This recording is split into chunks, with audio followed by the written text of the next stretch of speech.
أعوذ بالله من الشيطان الرجيم. بسم الله الرحمن الرحيم.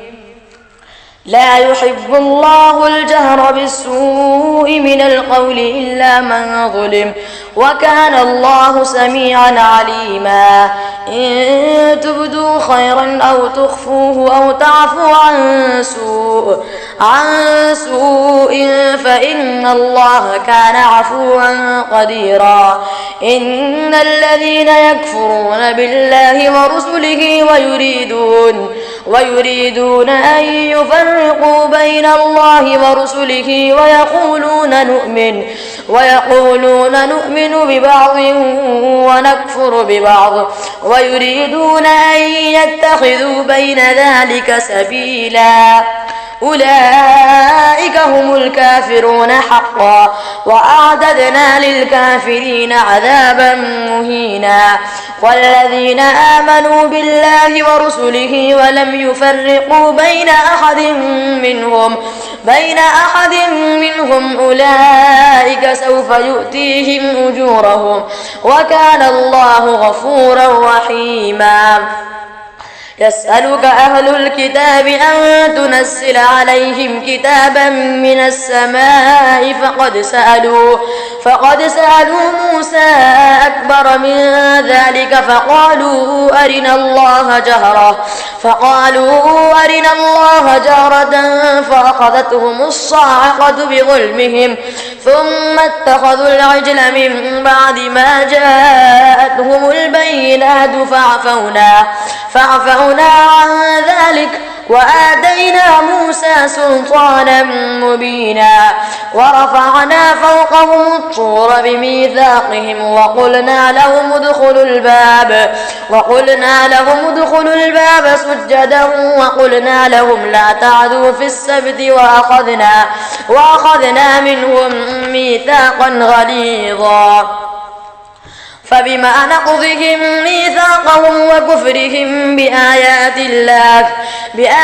الله وقتلهم الأنبياء بغير حق وقولهم قلوبنا غلف بل طبع الله عليها بكفرهم فلا يؤمنون إلا قليلا. وبكفرهم وقولهم على مريم بهتانا عظيما، وقولهم إنا قتلنا المسيح عيسى ابن مريم رسول الله وما قتلوه وما صلبوه ولكن شبه لهم، وإن الذين اختلفوا فيه لفي شك منه ما لهم به من علم إلا اتباع الظن وما قتلوه يقينا، بل رفعه الله إليه وكان الله عزيزا حكيما. وإن من أهل الكتاب إلا ليؤمنن به قبل موته ويوم القيامة يكون عليهم شهيدا. فبظلم من الذين هادوا حرمنا عليهم طيبات أحلت لهم وبصدهم عن سبيل الله كثيرا وأخذهم الربا وقد نهوا عنه وأكلهم أموال الناس بالباطل وأعتدنا للكافرين منهم عذابا أليما. لكن الراسخون في العلم منهم والمؤمنون يؤمنون بما أنزل إليك وما أنزل من قبلك والمقيمين الصلاة والمؤتون الزكاة والمؤمنون بالله واليوم الآخر أولئك سنؤتيهم أجرا عظيما. إنا أوحينا إليك كما أوحينا إلى نوح والنبيين نوح والنبيين من بعدك وأوحينا إلى إبراهيم وإسماعيل وإسحاق ويعقوب والأسباط وعيسى وأيوب ويونس وهارون وسليمان وآتينا داود زبورا ورسلا قد قصصناهم عليك من قبل ورسلا لم نقصصهم عليك وكلم الله موسى تكليما رسلا مبشرين ومنذرين لئلا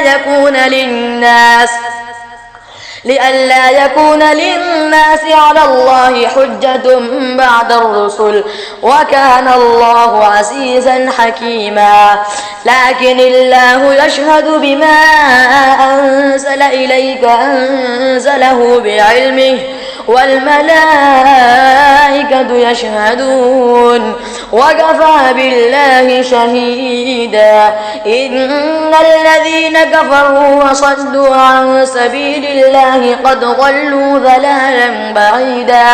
إن الذين كفروا وظلموا لم يكن الله ليغفر لهم ولا ليهديهم طريقا إلا طريق جهنم خالدين فيها أبدا وكان ذلك على الله يسيرا يا أيها الناس قد جاءكم الرسول بالحق من ربكم فآمنوا خيرا لكم وإن تكفروا فإن لله ما في السماوات والأرض وكان الله عليما حكيما يا أهل الكتاب لا تغلوا في دينكم ولا تقولوا على الله إلا الحق إنما المسيح عيسى ابن مريم رسول الله وكلمته ألقاها إلى مريم وروح منه فآمنوا بالله ورسله ولا تقولوا ثلاثة انتهوا خيرا لكم إنما الله إله واحد سبحانه أن يكون له ولد له ما في السماوات وما في الأرض وكفى بالله وكيلا لن يستنكف المسيح أن يكون عبدا لله ولا الملائكة المقربون ومن يستنكف عن عبادته ويستكبر فسيحشرهم إليه جميعا فأما الذين آمنوا وعملوا الصالحات فيوفيهم أجورهم ويزيدهم من فضله وأما الذين استنكفوا واستكبروا فيعذبهم عذابا أليما ولا يجدون لهم من دون الله وليا ولا نصيرا يا أيها الناس قد جاءكم برهان من ربكم وأنزلنا إليكم نورا مبينا فأما الذين آمنوا بالله واعتصموا به فسيدخلهم في رحمة منه وفضل ويهديهم إليه صراطا مستقيما يستفتونك قل الله يفتيكم في الكلالة إن امرؤ هلك ليس له ولد وله أخت فلها نصف ما ترك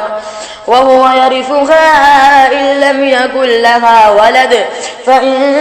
كانت اثنتين فلهما الثلثان مما ترك وإن كانوا إخوة رجالا ونساء فللذكر مثل حظ الأنثيين يبين الله لكم أن تضلوا والله بكل شيء عليم بسم الله الرحمن الرحيم يا أيها الذين آمنوا أوفوا بالعقود أحلت لكم بهيمة الأنعام إلا ما يتلى عليكم غير محل الصيد وأنتم حرم إن الله يحكم ما يريد. يا أيها الذين آمنوا لا تحلوا شعائر الله ولا الشهر الحرام ولا الهدي ولا القلائد ولا آمين البيت الحرام يبتغون فضلا من ربهم ورضوانا وإذا حللتم فاصطادوا ولا يجرمنكم شنآن قوم أن صدوكم عن المسجد الحرام أن تعتدوا وتعاونوا على البر والتقوى ولا تعاونوا على الإثم والعدوان واتقوا الله إن الله شديد العقاب. حرمت عليكم الميتة والدم ولحم الخنزير وما أهل لغير الله به والمنخنقة والموقوذة والمتردية والنصيحة وما أكل السبع إلا ما ذكيتم وما ذبح على النصب وأن تستقسموا بالأزلام ذلكم فسق. اليوم يئس الذين كفروا من دينكم فلا تخشوهم واخشون. اليوم أكملت لكم دينكم وأتممت عليكم نعمتي ورضيت لكم الإسلام دينا فمن اضطر في مخمصة غير متجانف لإثم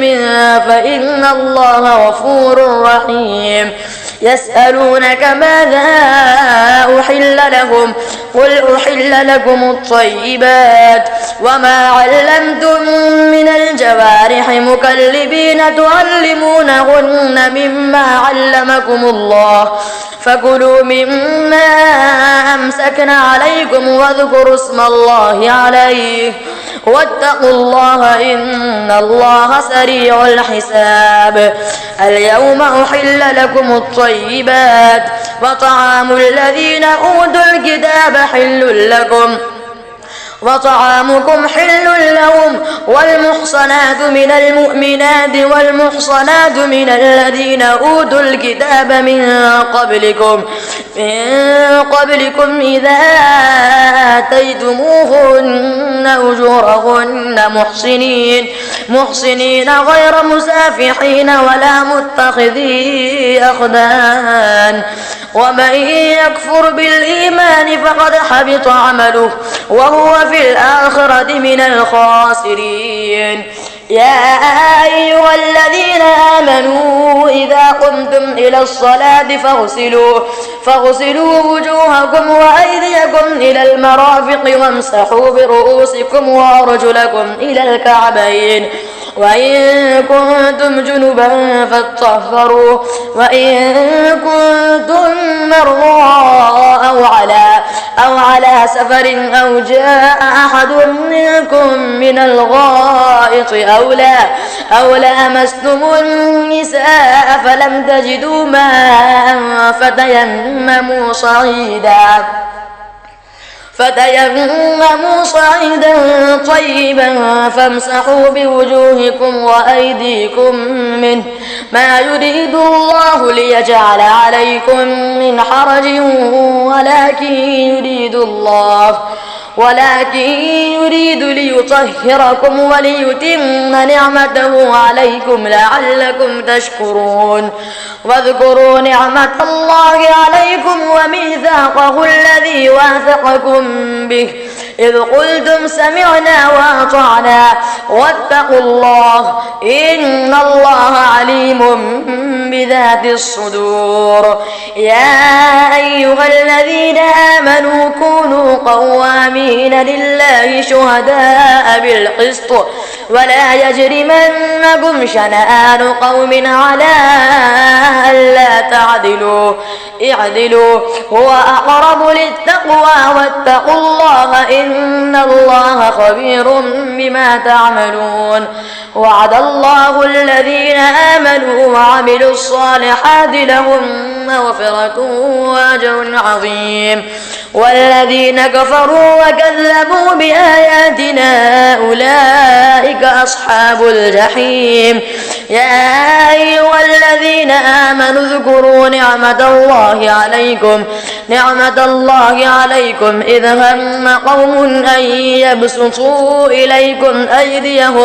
أيديهم فكف أيديهم عنكم واتقوا الله وعلى الله فليتوكل المؤمنون ولقد أخذ الله ميثاق بني إسرائيل وبعثنا منهم 12 نقيبا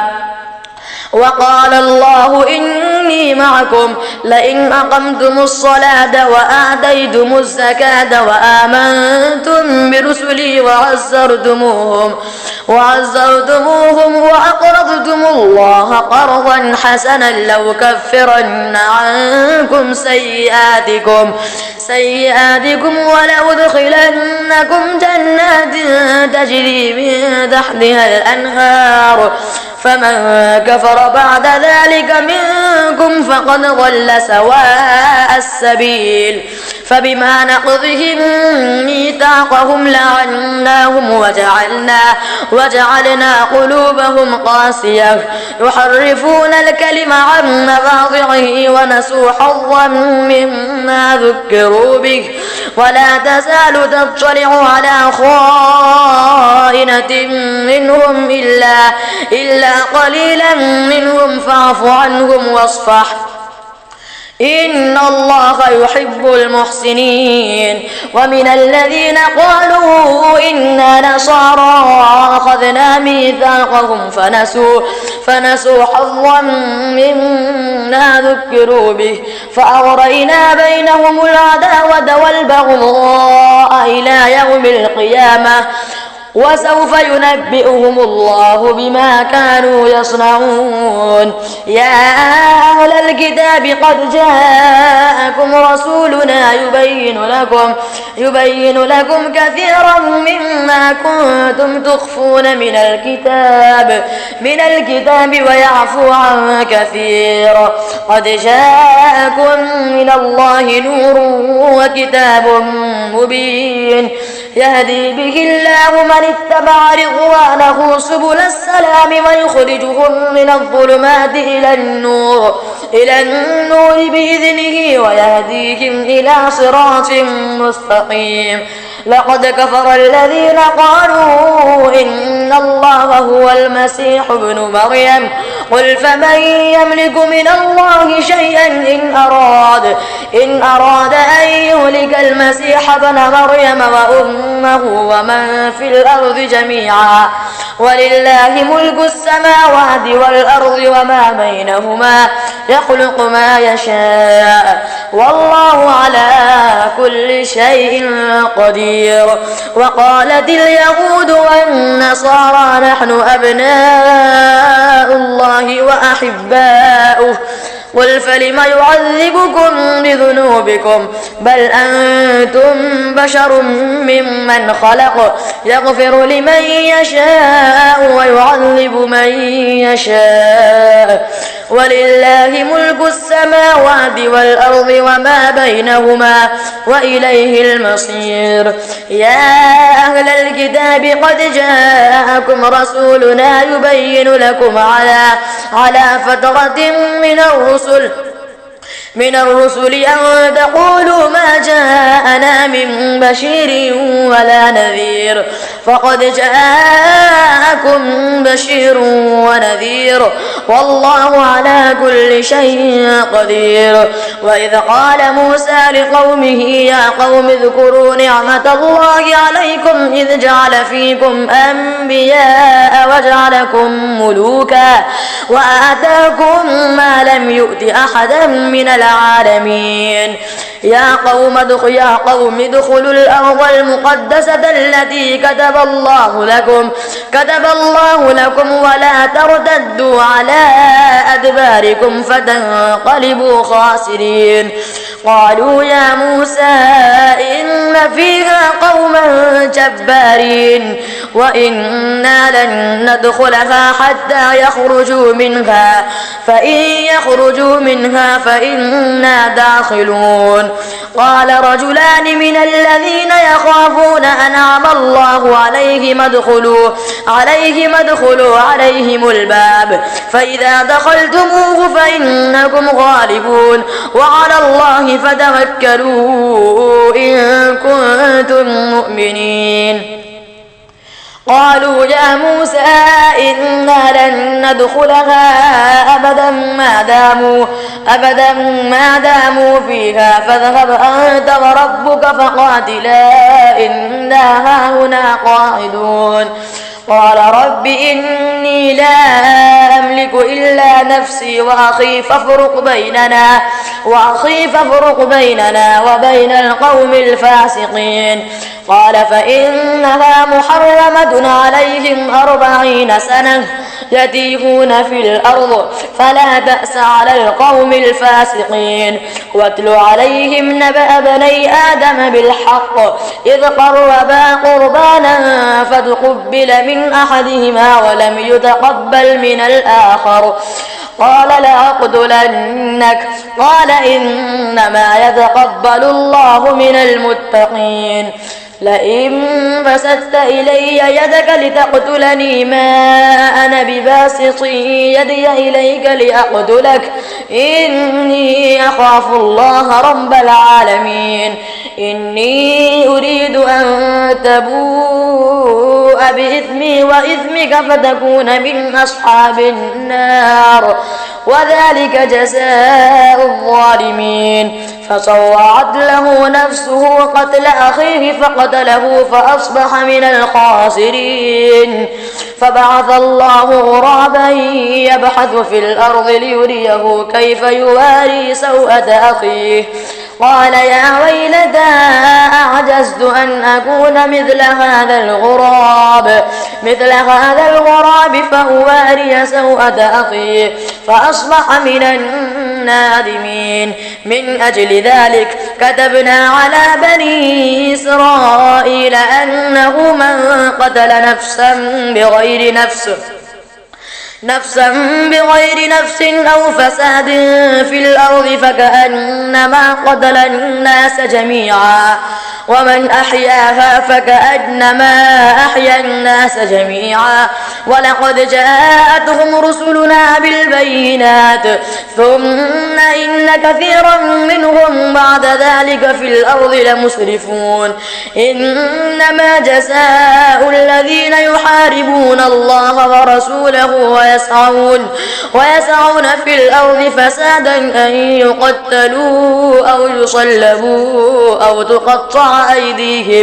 أو تقطع أيديهم وأرجلهم من خلاف أو ينفوا من الأرض ذلك لهم خزي في الدنيا ولهم في الآخرة عذاب عظيم. إلا الذين تابوا من قبل أن تقدروا عليهم فاعلموا أن الله غفور رحيم. يا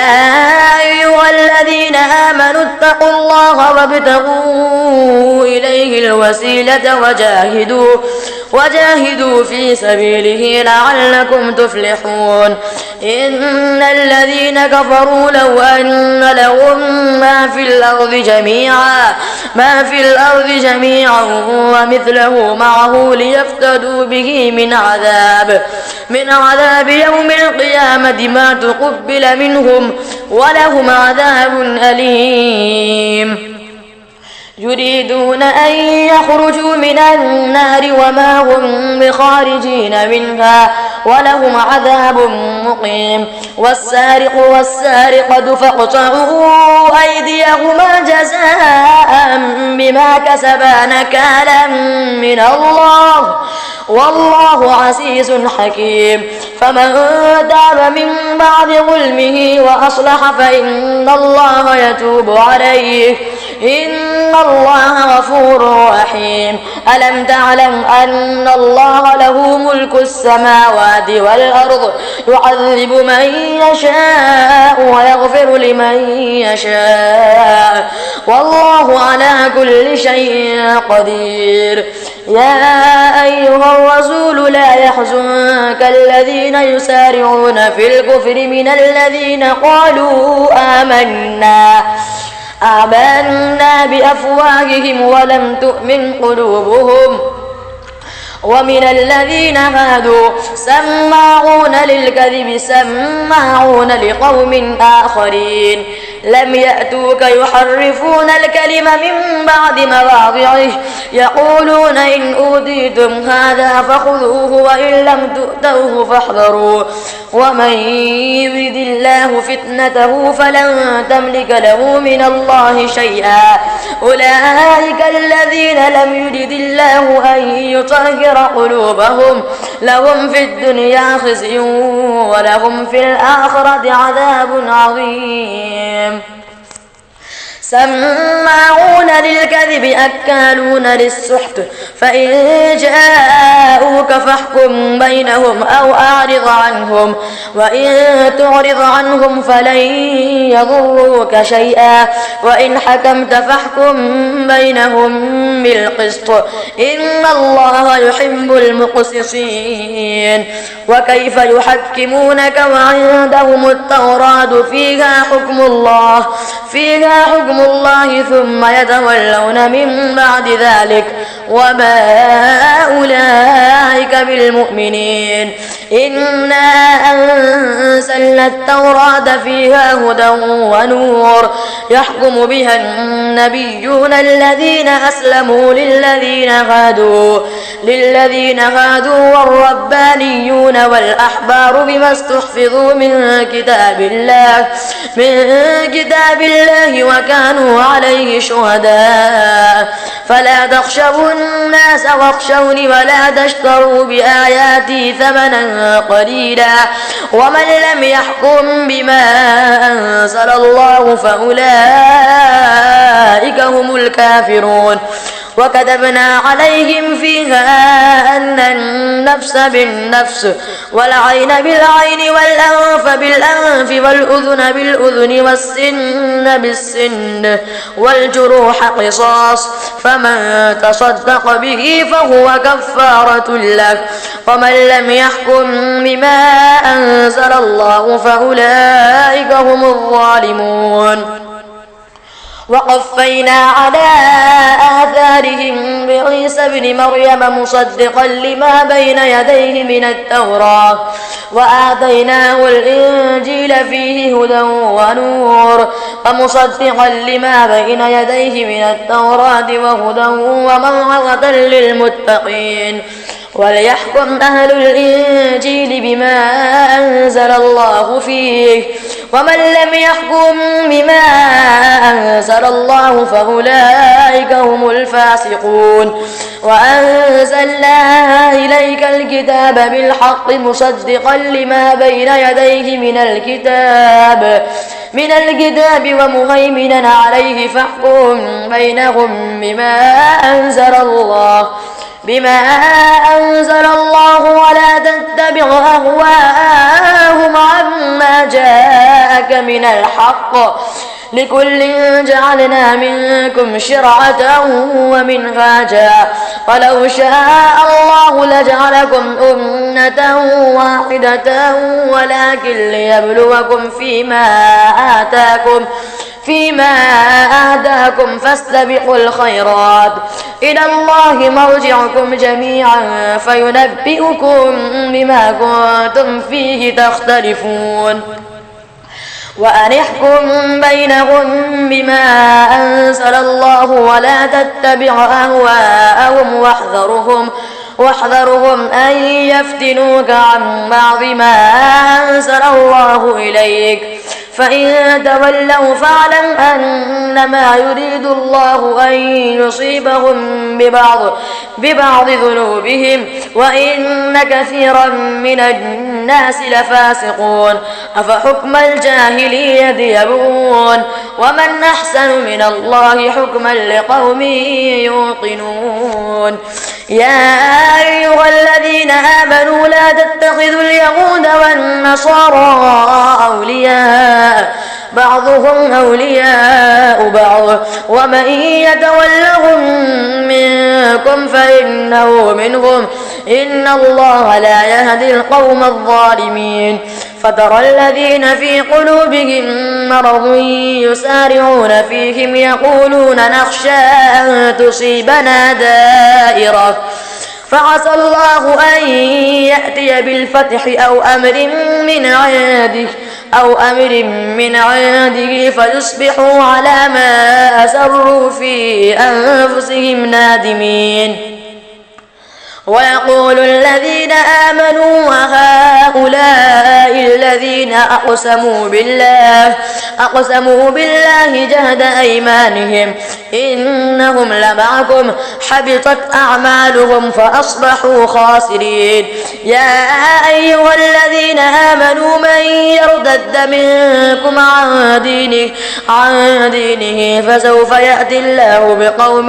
يحبهم ويحبونه أذلة على المؤمنين أعزة على الكافرين يجاهدون في سبيل الله ولا يخافون لومة لائم ذلك فضل الله يؤتيه من يشاء والله واسع عليم إنما وليكم الله ورسوله والذين آمنوا الذين يقيمون الصلاة ويؤتون الزكاة وهم راكعون ومن يتول الله ورسوله والذين آمنوا فإن حزب الله هم الغالبون يا أيها الذين آمنوا لا تتخذوا الذين اتخذوا دينكم هزوا ولعبا من الذين أوتوا الكتاب من قبلكم والكفار أولياء واتقوا الله إن كنتم مؤمنين وإذا ناديتم إلى الصلاة اتخذوها هزوا ولعبا ذلك بأنهم قوم لا يعقلون قل يا أهل الكتاب هل تنقمون منا إلا أن آمنا بالله وما أنزل إلينا وما أنزل من قبل وأن أكثركم فاسقون قل هل أنبئكم بشر من ذلك مثوبة عند الله من لعنه الله وغضب عليه وجعل منهم القردة والخنازير وعبد الطاغوت أولئك شر مكانا وأضل عن سواء السبيل وإذا جاءوكم قالوا آمنا وقد دخلوا بالكفر وهم قد خرجوا به والله أعلم بما كانوا يكتمون وترى كثيرا منهم يسارعون في الإثم والعدوان وأكلهم السحت